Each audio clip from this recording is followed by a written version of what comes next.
আজকে আমরা থানাতে কারণে এসেছি।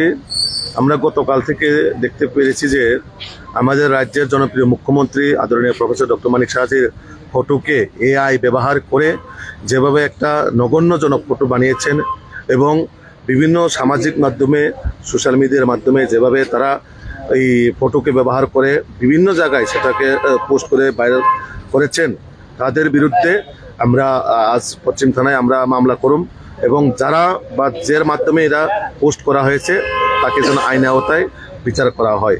কারণ এইভাবে আমাদের রাজ্যের জনপ্রিয় মুখ্যমন্ত্রী প্রফেসর ডক্টর মানিক সাহাজিকে এইভাবে অপমানজনক, সেটা কোনোভাবেই আমরা ত্রিপুরাবাসী মেনে নিতে পারিনি।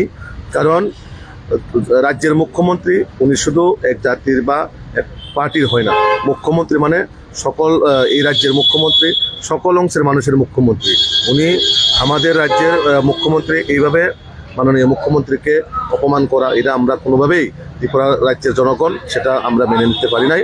তার জন্য আমরা পুলিশ স্টেশনে আজকে আমরা এফআইআর করতে যাচ্ছি। এফআইআর করার ফলে আমরা এটাই পুলিশ প্রশাসনের কাছে আমাদের অনুরোধ থাকবে যে বা যারা এইভাবে এআইকে ব্যবহার করে মাননীয় মুখ্যমন্ত্রীর এইভাবে ন্যাক্কারজনক ফটো বানিয়েছেন, তার জন্য তাদেরকে যাতে আইনের আওতায় এনে বিচার করা হয়, তার জন্যই আমরা পুলিশ প্রশাসনের কাছে এটা আমাদের অনুরোধ থাকবে।